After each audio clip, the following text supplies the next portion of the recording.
시청자 여러분 안녕하십니까? 한 주간의 이슈를 토론으로 풀어보는 뉴스와이드 플러스입니다.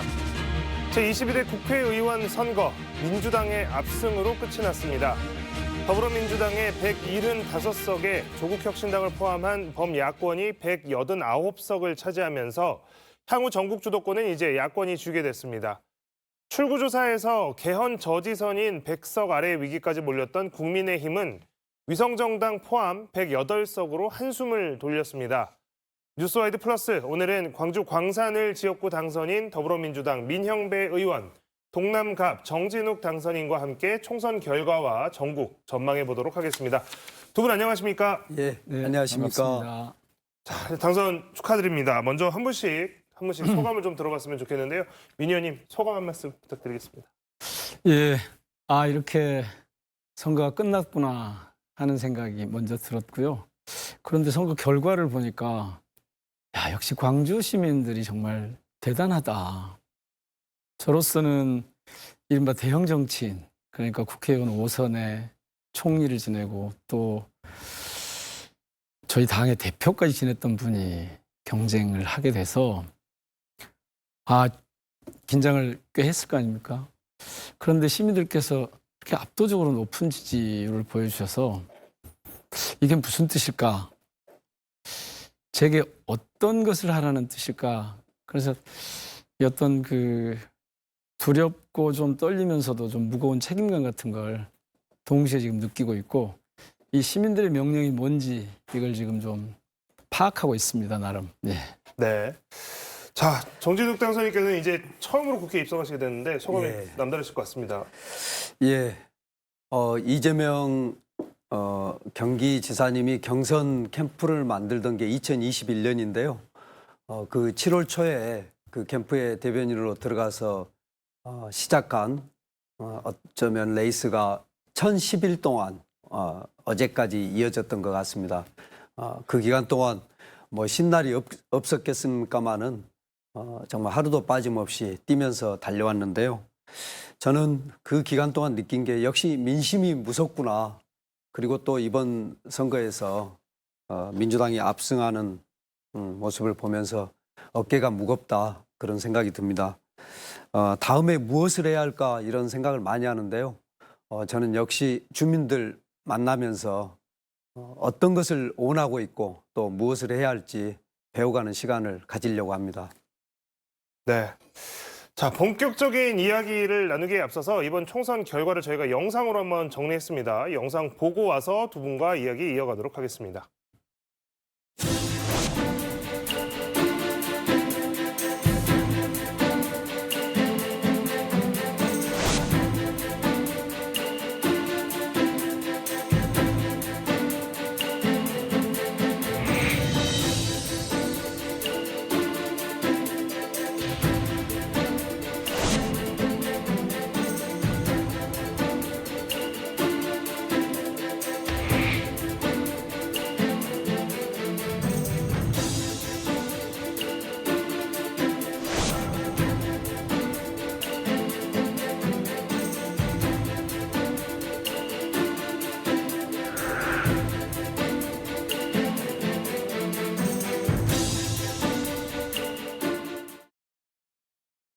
네, 제22대 국회의원 선거, 더불어민주당의 압승, 정말 큰 승리로 끝이 났습니다.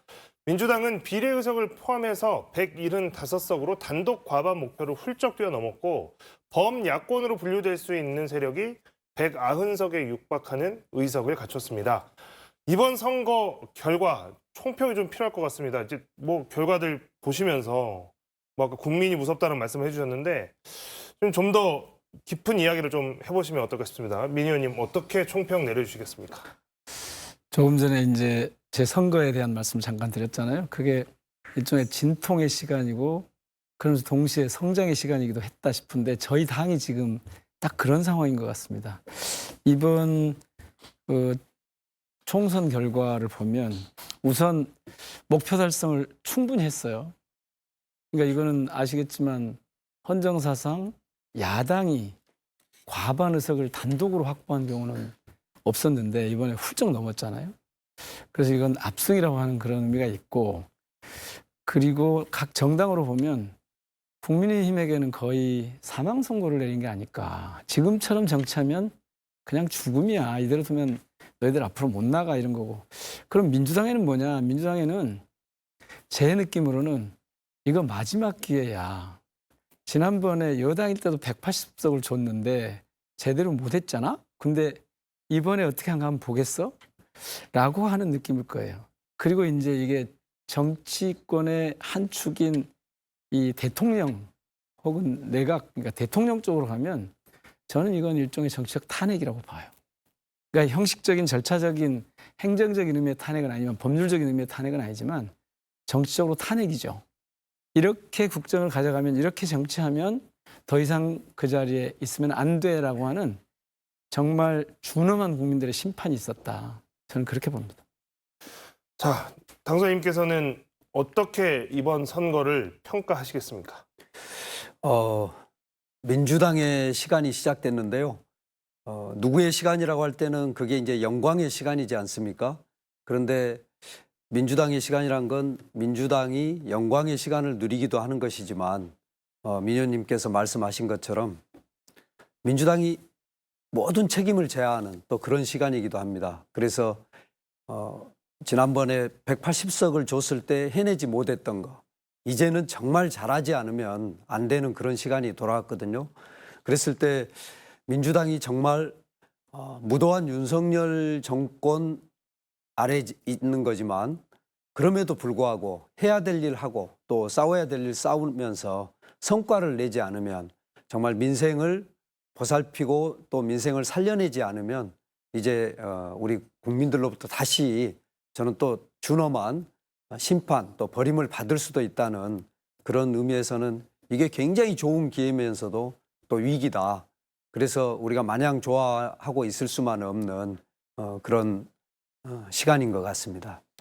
뭐 민주당이 아주 큰 승리를 거뒀지만 그것도 두 분도 뭐 큰 승리를 거두셨지만 어제 두 분의 이제 총평 또 이렇게 소감을 들어보니까 오히려 이제 승리의 기쁨보다는 아주 그 어떻게 보면 이제 그 정말 위기에 몰려 있는 사람이 갖는 비장함이랄까요? 좀 그런 게 느껴지는 것 같습니다. 그렇다면 이제 여야 대표들은 이번 선거에 대해서 어떻게 평가를 했을까요? 총선 결과에 대한 여야 대표의 입장 발표가 오늘 오전에 있었습니다. 어떤 이야기 나왔을지 들어보고 이야기 이어가도록 하겠습니다.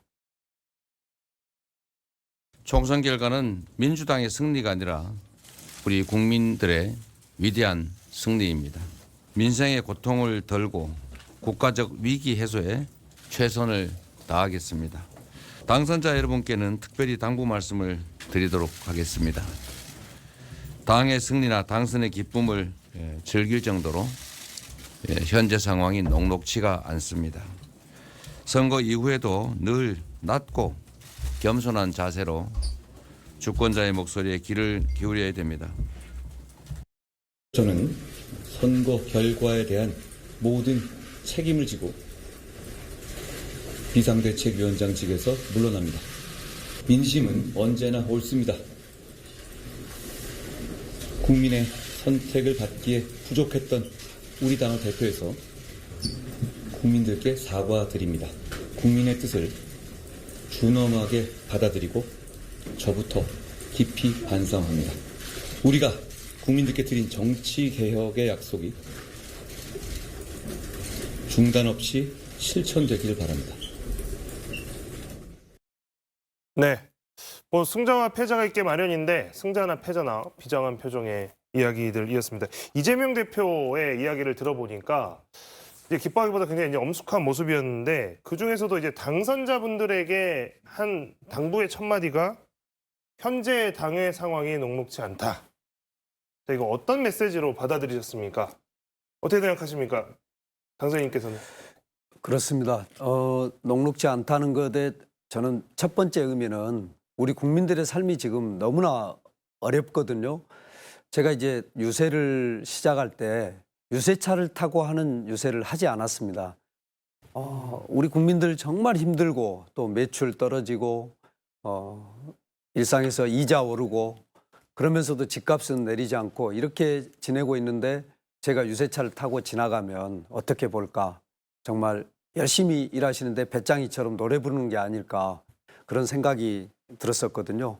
그런 것처럼 가장 지금 중요한 것은 민생인 것 같고요. 이 문제를 어떻게 해결할 것인가, 또 큰 승리 이후에 오는 국민들의 또 심판에 어떻게 대비해야 할 것인가, 이런 문제들을 우리가 지금 정확히 답을 갖고 있지 못한 것처럼 보이는 이런 상황을 보면서 이재명 대표님께서 녹록지 않다고 말씀하신 것 같고요. 그런 점에서 이제 민주당이 정말 호흡을 가다듬어서 정확하게 우리가 해야 될 일 명확히 하고 윤석열 정권 심판뿐만 아니라 민생 살리는 일에 나서야 될 시기인 것 같습니다. 네.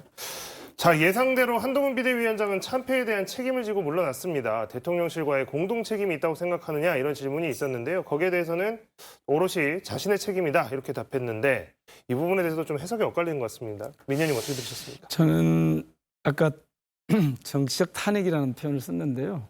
바로 그런 점 때문입니다. 그러니까 대개 이렇게 되면 대통령실에서는 사실은 이 심판을 받은 거 아니에요. 심판을 받으면 거기에 대해서 반응을 해줘야 되는데 대통령이 직접 나서지도 않고 반응이 내각 총사퇴 정도 돼야 되거든요. 사실은. 그리고 이런 정도 심판이 되면 탄핵이라는 얘기는 지금 구직을 계속 수행하면 안 되라고 하는 거잖아요. 그렇게 되면 대통령의 책임감을 정말 어느 때보다 강하게 느껴야 되는데 고작 지금 저렇게, 그러니까 대통령의 책임과 당대표의 책임을 분리해서 접근하려고 하는 저 태도 때문에 아마 저는 이재명 당대표께서, 저희 당 대표께서 저렇게 말씀하신 이유가 그런 것 같아요. 그러니까 지금 우리 상황이 이겼다고 기뻐할 때가 아니다라고 하는 건 이 정권이 국정 기조를 바꿀 가능성이 거의 없어 보인다는 뜻일 겁니다. 그렇기 때문에 아예 그렇게 해서 소통과 협치가 이루어지고 정말 여야가 합의를 통해서 국정의 방향을 다시 바꾸고, 그래서 이를테면 대통령이 개과천선을 한다면 조금 우리가 여유가 있겠지만 그렇지 않을 것이라는 전망이 나오는 거거든요. 그래서 지금 저렇게 한동훈 위원장은 대통령실하고 대통령의 책임과 선을 그으려고 하는 저런 모습을 보여서 저게 정치에서 보면 가장 비겁한 행동이거든요. 그러니까 지금 심판을 이렇게 세게 받고도, 심판을 당하고도 이 심판의 의미가 자신들에게 어떤 것인지, 자기 정치 집단에 어떤 의미인지를 지금 정확하게 파악을 못하고 있는 것 같은 그런 안타까움이 있습니다. 네. 자, 이제 선거 결과를 좀 하나씩 짚어보겠습니다. 먼저 투표를 좀 보겠습니다. 이번 총선의 최종 투표율은 67%였습니다. 지난 14대 총선 그러니까 지금이 22대 총선이니까요. 약 30여 년 전에, 32년 전에 열렸던 14대 총선이 71.9%였고 그 이후로 32년 만에 최고치라고 합니다. 앞서 사전 투표율도 역대 최고였기도 하고, 자, 투표율의 의미를 어떻게 읽으셨는지도 궁금합니다. 자, 정진욱 당선인께서는 투표율을 보시면서 이게 개표 전에 좀 예상도 하고 하셨을 텐데 또 막상 표가 다 나오고 나서 보니까 또 투표를 다르게 해석하셨을 수도 있을 것 같습니다. 우리 이제 투표율은 우리가 이제 경험적으로 그 이전에 봤던 수치들을 보면서 평가할 수 있는 게 있는데요. 저는 사전 투표가 높을 때 조금 걱정을 했습니다.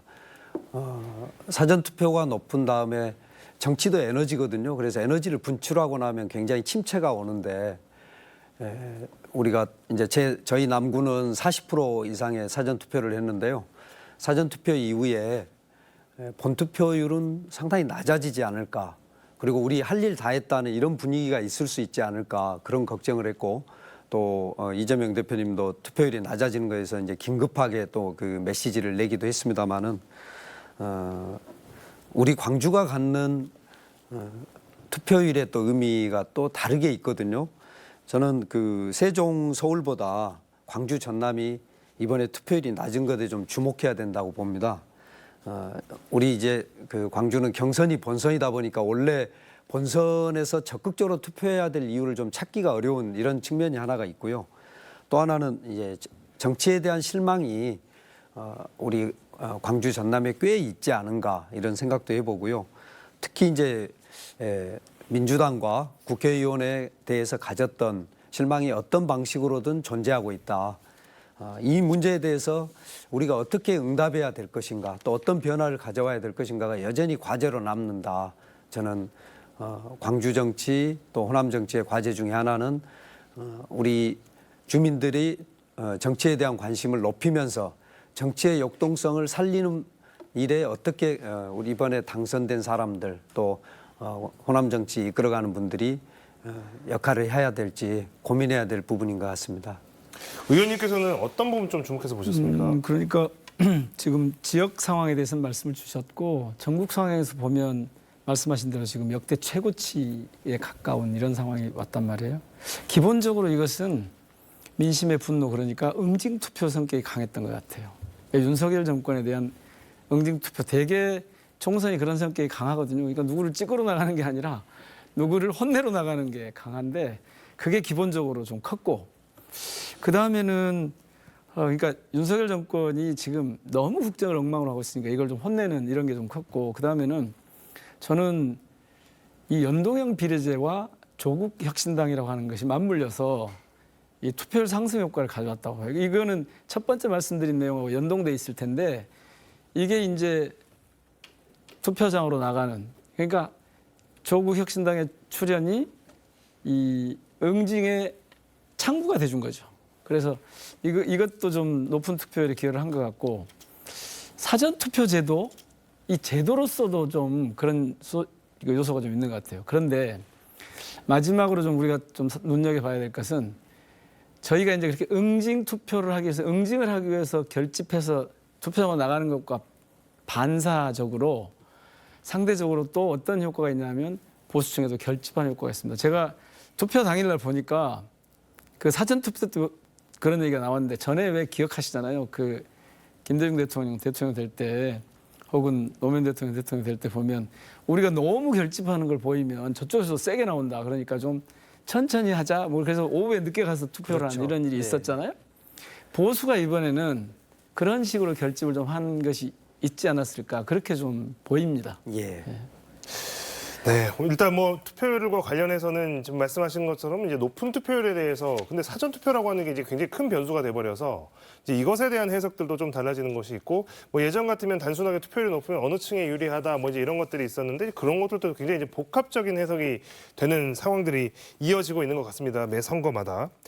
광주는 지난 지방선거에서는 전국 최저 투표율을 기록했지만 이번에는 68.2%로 전국에서 네 번째로 투표율이 높았습니다. 높은 투표 열기 속에 광주 전남 18석 모두 민주당이 석권했습니다. 박승현 기자의 리포트를 보고 와서 이야기 이어가도록 하겠습니다. 광주 전남을 강타한 정권 심판론은 투표율에도 영향을 미쳤습니다. 이번 선거 최종 투표율은 광주 68.2, 전남 69%로 30여 년 만에 최고를 기록했습니다. 세종과 서울에 이은 전국 3, 4위 투표율입니다. 이재명 대표와 함께 호남 민주정권 창출에 선봉장이 되겠다 이런 말씀을 드립니다.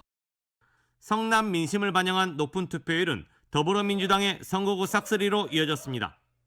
4년 전 21대 총선에 이어 이번에도 광주 전남 18개 선거구 전 의석을 석권했습니다. 광주 전남에서 비례정당 돌풍을 일으키며 지민 비조를 현실화한 조국 혁신당은 이제 태풍의 눈으로 떠올랐습니다. 윤석열 검찰 독재 정권의 퇴행을 더 이상 두고 볼 수 없다는 국민 여러분들이 바로 이번 총선 승리의 진정한 주인공입니다. 제3지대 신당인 새로운 미래와 개혁신당은 기대에 못 미치는 성적표를 받아들였습니다. 국민의힘도 삼선 관록의 이정현 후보를 필두로 모든 선거구에 후보를 내며 반전의 기회를 노렸지만 민주당의 벽을 넘지는 못했습니다. 전국 최고의 투표율을 보인 광주 전남에서 민주당이 압승을 하고 조국 혁신당이 높은 지지를 받으면서 윤석열 정권에 대한 심판론은 더욱 거세질 전망입니다. KBC 박승현입니다. 네, 저희가 지금 리포트 기사를 보기 전에도 잠깐 투표율 이야기를 했습니다만 광주 전남 투표율 이야기를 따로 좀 짧게 해보고 넘어가겠습니다. 아까 이제 정 당선인께서는 이제 우리가 이제 광주 전남이 사실 이 투표율이 가장 높은 곳이었는데 이번에 그 서울 세종 서울보다는 조금 낮았다라고 하는 것이 이전에 비해서는 좀 정치적 관심도가 우리 지역에서 많이 떨어진 것 같다라고 말씀은 해주셨습니다만 또 지난 2년 전 지방선거 때 광주가 굉장히 낮았지 않습니까? 그런데 그렇죠. 거기에 비하면 이번엔 그래도 많이 올라온 것 같다라는 생각도 들고 또 정치 때마다 이제 이슈가 달라지고 구도가 좀 달라지기 때문에 뭐 변화는 있을 수 있다고 봅니다만 이번에는 민 의원님께 먼저 여쭤보겠습니다. 그 지난 지방선거에 비해서 이번엔 그래도 많이 올랐는데 결정적인 차이가 뭐가 있었을까요? 이 현상을 볼 때의 컨셉 중에 하나는 뭐냐면 투표 효능감이라고 봐야 돼요. 그 당시에는 지방선거 때는 그 정치적 효능감 내지는 투표 효능감이라고 하는 차원에서 보면 별로 기대할 게 없었어요. 왜냐하면 거의 당선자들이 이미 다 정해져 있었고 특히 그 당시에는 되게 무투표 당선이 많았어요. 저희 광산 지역이 제일 낮았는데 저희 지역구만 해도 이 구청장이 아예 무투표 당선이죠. 시의원 둘이 무투표 당선이에요. 그리고 구의원들 중에도 거의 그런 경우가 생겼어요. 그러니까 그 당시에는 내가 투표를 해봐야 이를테면 재미가 없는 거예요. 내가 뭔가 투표했다고 하는 느낌이 그래서 그것이 이런 결과를 가져왔다고 하는 느낌이 좀 부족했죠. 그런데 이번에는 굉장히 윤석열 검찰 독재 정권에 대한 심판 응징 이 의혹이 컸단 말이에요. 분노가 컸어요. 그런데 이 분노에다가 이제 뭐 일종의 기름 붓기 역할 같은 걸 해준 게 뭐였냐면 조국혁신당이란 말이에요. 그러니까 아까 이제 정진욱 당선인도 그런 말씀을 하셨는데 지금 이 높은 투표율이 사실은 민주당에 대한 온전한 지지는 아니에요. 사실은. 그게 이제 지금 광주 정치권에서 호남 정치권에서 가장 주목해야 될 과제예요. 그러니까 하도 윤석열 정권이 못하고 있으니까 거기에 이 자극적인 요소들이 더 가미되면서 투표 효능감을 느낄 수 있다고 봐서 투표장으로 나간 거지 민주당이 이를테면 파저티브한 긍정적인 어떤 정책 효과나 투표 이후의 효과를 기대해서 가져온 건 아니죠. 그러니까 투표할 곳이 없어서 온 것도 있고 그게 이제 그 더불어민주연합과 조국혁신당에 대한 비례 이제 투표율의 차이에서 그게 이제 확인이 되는 거거든요. 그래서 저희는 지금 오히려 긴장을 해야 되고 이 무서운 민심에 대해서 좀 두려운 마음을 저는 가져야 한다고 봐요. 그리고 여기서 민주당이 그러니까 아까 이재명 대표께서 굉장히 정말 그냥 거의 침묵하다시피 다른 분들 막 옆에서 이렇게 이러는데 저는 저 의미가 바로 이런 거라고 봐요. 그렇습니다. 지금 상황은 민주당이 잘해서가 아니야. 민주당이 잘해서 투표율이 높아진 것도 아니고 득표율이 높은 것도 아니야. 저 같은 경우 특히 그걸 아주 심각하게 느꼈어요. 왜냐하면 이른바 대형 정치인이 경쟁자로 갑자기 투입이 됐는데 그 전에 했던 다른 분들과 별로 다름없이 이분을 15% 미만으로 묶어버렸어요. 그 제가 잘나서 그런 게 전혀 아니거든요. 제 승리가 아니거든요. 그러니까 지금 낮고 겸손한 자세로 가자라고 하는 건 바로 이런 민심을 정확하게 읽어라. 저는 그런 뜻으로 받아들이고 이 높은 투표율도 민주당이 뭘 잘해서 높은 투표율이 나온 게 아니다. 이런 점에 저는 우리가 주목을 해야 한다고 봅니다. 정당선님께서도 투표율 관련해가지고 뭐 보태실 말씀 있으실까요? 예, 우리 민영배 당선인께서 뭐 꼭 본인이 좋아서 투표한 게 아니다라고 말씀하는데 그건 겸사고요. 이낙연 후보가 만나서는 안 되는 그야말로 가장 센 상태를 이제 찾아가서 만난 경우인데 그러면서 이제 투표율이 굉장히 그 상대가 있음으로 해서 이제 높아진 면이 있고요. 또 투표장에 가는 분들은 민영배 당선인께 투표하기 위해서 가는 투표해야 될 이유를 이제 명확히 알고 간 경우고요.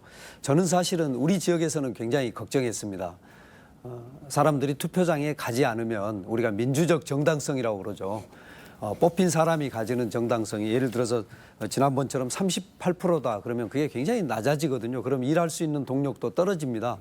또 예를 들어서 여의도에 가서 일할 때도 예를 들면 수도권에서 치열한 경쟁을 통해서 높은 또 투표율을 통해서 온 분들보다 우리가 득표율은 높지만 또 내세울 수 있는 것이 적기도 하고 저는 그게 그 지속적인 또 우리 호남 정치 내지는 광주 정치의 밑바탕이 깔린 문제라고 생각하거든요.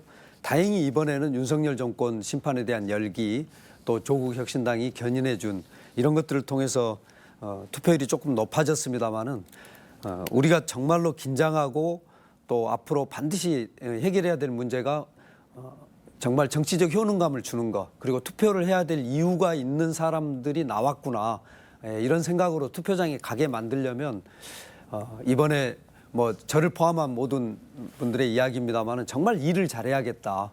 그리고 우리 주민들이 바라는 그런 일들을 실제로 우리가 응답하면서 정치를 해야 되겠다. 그런 다짐을 하고 이게 이제 호남 정치의 부활이라고 우리 이야기하지만 DJ 때 우리는 투표장에 갈 이유가 있었거든요. 그런 이유를 확실하게 만들어주는 게 우리 과제가 아닌가 싶습니다. 네. 자, 이제 투표율 이야기에 이어서 이제 이 득표에 대한 분석, 또 지역별 분석을 좀 해볼 텐데요. 사실 뭐 아시다시피 서울, 인천, 경기 수도권 그리고 충청 지역까지는 민주당이 뭐 압승을 했고, 특히 뭐 충청 지역 같은 경우에는 뭐 지난 21대보다도 훨씬 더 나은 성적을 거뒀고, 좀 이제 많은 분들이 이제 그 민주당이 전체적으로는 압승을 했으니까, 다만 이제 우리가 출구조사와 비교했을 때 출구조사만큼 나오지 못한 것에 대해서 출구조사, 그러니까 실제로 개표를 하기 이전에 기대를 했다가 기대에 못 미쳤던 부분들이 좀 있어서 그 부분 이야기를 좀 해보면 어떨까 싶습니다. 뭐 이제 PK 지역, 이재명 대표가 집중적으로 지원을 했고 당선에 대한 가능성이 굉장히 높았다라고 언론에서도 분석이 많이 됐었습니다. 그래서 뭐 부산 같은 경우에는 18개 선거구가 있는데 9개, 10개 뭐 이런 이야기가 나오기도 했는데, 마지막에는 국민의힘으로 좀 쏠리는 현상이 있었던 것 같고, 그래서 결국 21대 총선에 비하면 거의 유일하게 후퇴를 했습니다. 21대 의석보다 더 적게 차지했는데, PK 지역에 대한 것들을 보면서 좀 이제 여러 가지 생각이 들더라고요. 의원님께서는 어떻게 보셨는지 궁금합니다. 그 말씀 드리기 전에 조금 전에 이제 그 뭐 호남 정치의 복원 이런 얘기를, 특히 이제 저희들이 다 초선이나 재선 한 사람이 초선밖에 없으니까 자꾸 염려들을 하시잖아요. 근데 그 부분은 이제 좀 개념 정립을 다시 해야 될 것 같아요.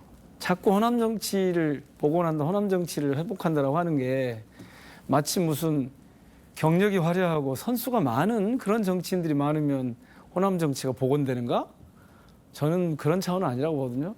어느 지역에서나 마찬가지일 텐데 그 지역의 정치적 욕구를 관철시킬 수 있느냐 없느냐가 정치적으로 의미 있는, 그러니까 조금 전에 정치의 효능금이라고 표현을 하셨는데, 그렇게 투표장에 나가야 될 이유를 제공해 주는 정치가, 그렇습니다. 그게 지역 정치를 복원하는 것이지, 선수 많은 사람이 그런 일을 한다 그런 건 아니거든요.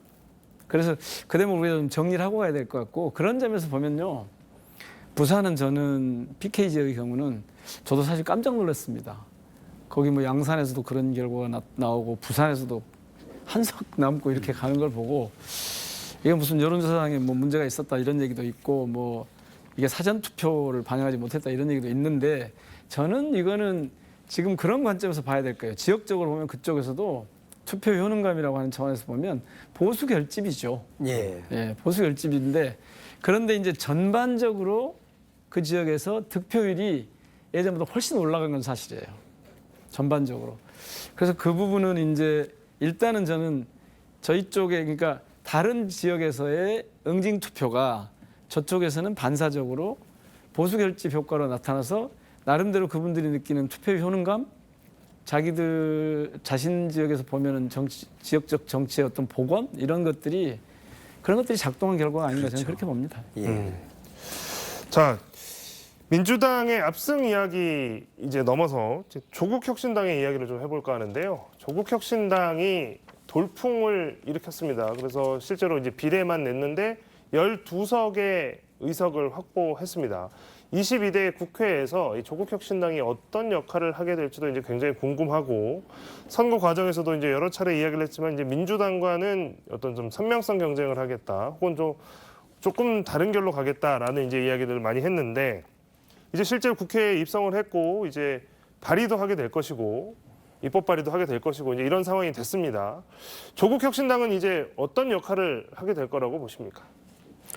기본적으로는 민주당의 우군으로서 함께 갈 것 같아요. 예, 그리고 이제 주요한 법안들에 대해서도 저는 공조할 것으로 봅니다. 특히 이제 예를 들면 조국혁신당이 공약한 한동훈 특검법 같은 경우에 쉽게 우리가 협력할 수 있지 않겠습니까? 그리고 이제 주요 입법 사안마다 아마 캐스팅 보터 역할을 하겠지만 기본적으로 이제 민주당과 함께 가긴 할 텐데요.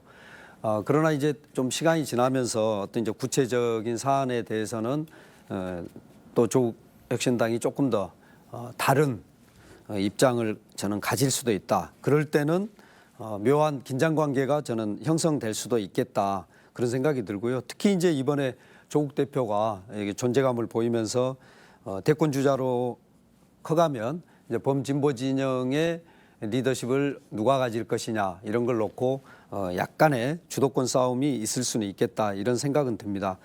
그렇지만 조국 혁신당이 가진 그 한계도 이번에 드러났거든요. 그래서 우리 더불어민주연합이 14석이었는데 비해서 조국 혁신당이 12석에 그쳤기 때문에 가졌던 어떤 이제 그 돌풍이 저는 태풍까지는 가지 못했다. 그렇기 때문에 조국 혁신당이 갖는 어떤 근본적인 한계를 이번에 보여준 게 아닌가. 우리 지역에서도 굉장히 가장 높은 지지를 보이긴 했습니다마는 좀 시간이 지나면서 민주당이 가진 역할이라든가 의미에 대해서 시민들이 다시 보게 될 것 같다는 생각을 합니다. 의원님, 조국 혁신당하고 민주당은 어떤 관계로 나아갈 것 같습니까? 혹은 나아가야 하는 겁니까? 정치적 도반? 뭐 좀 그 경제학은 우리 정진욱 당선인 전공인데 그러니까 대체제는 되게 어려울 것 같고 뭐 보완제 정도 되지 않을까 싶어요.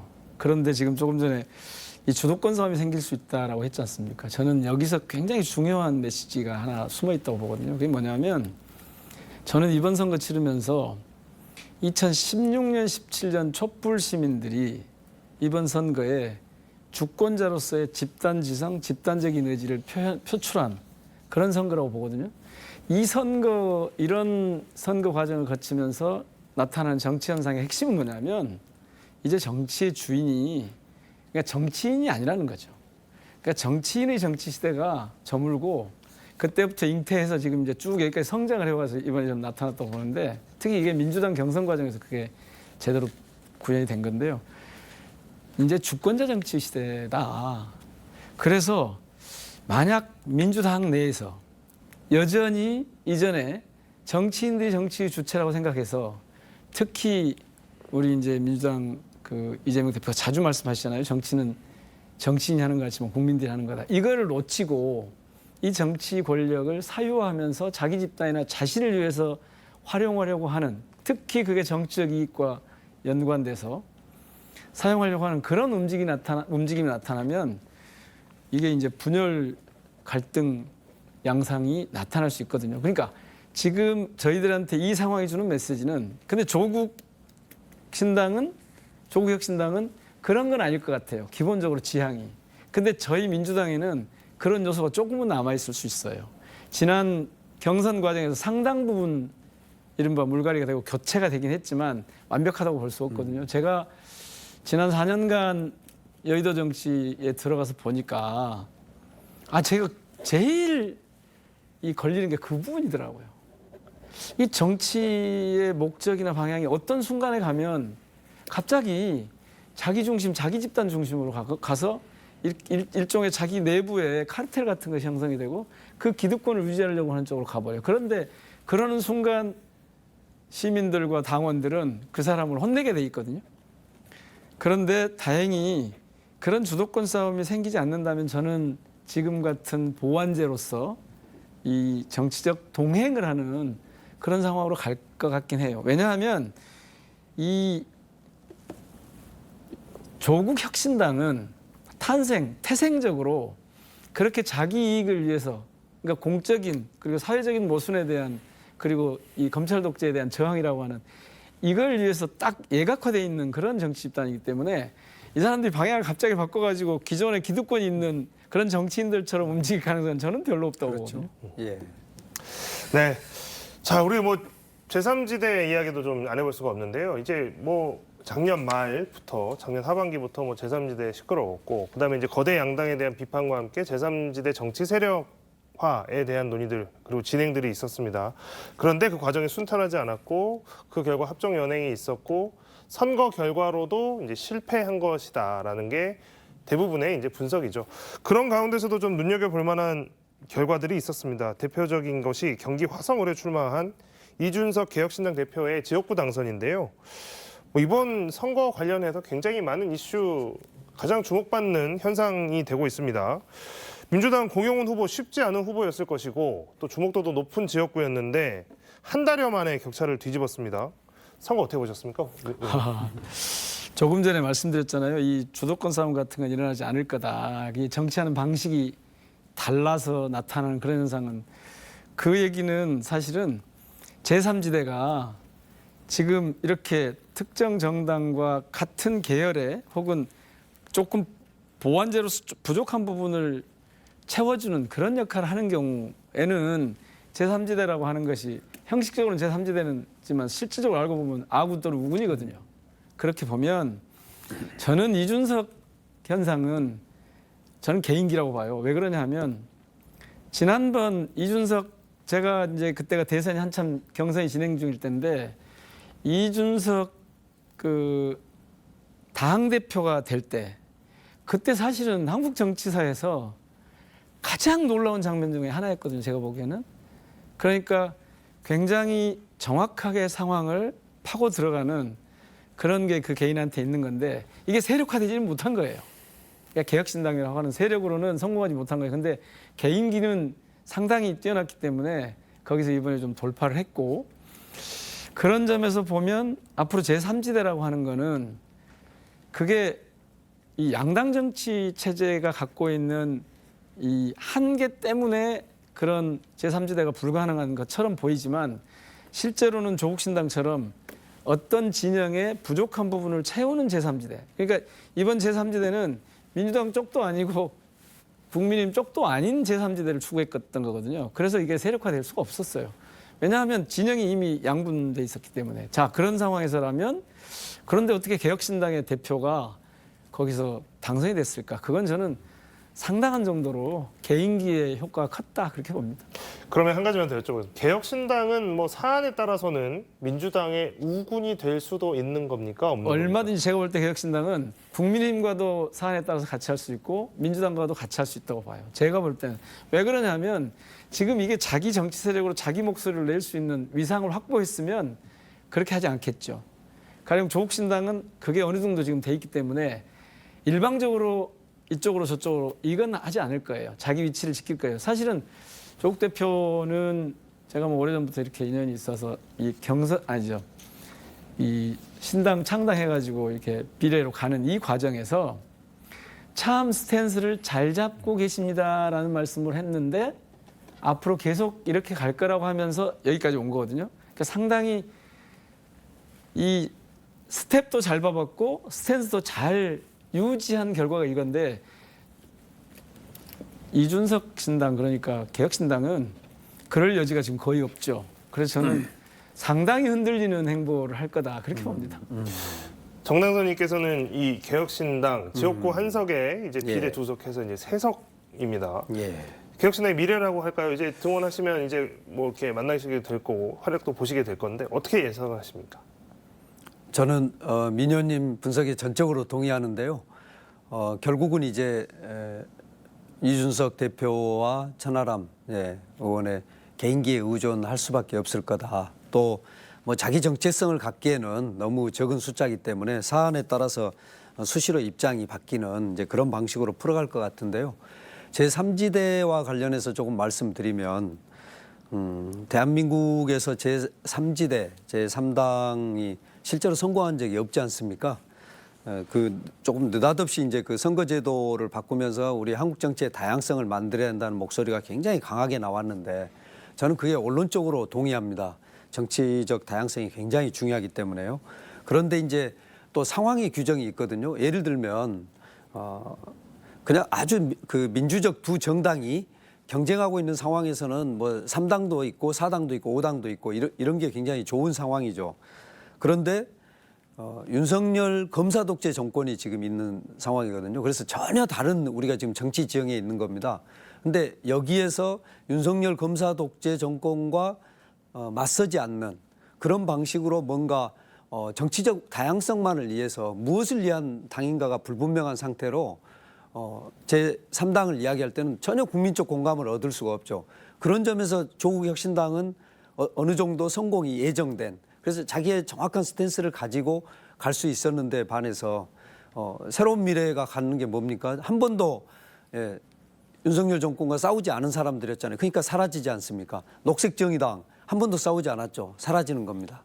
오히려 이준석은 그 저류에 보면 이준석, 나경원, 안철수 이런 사람들이 당선됐잖아요.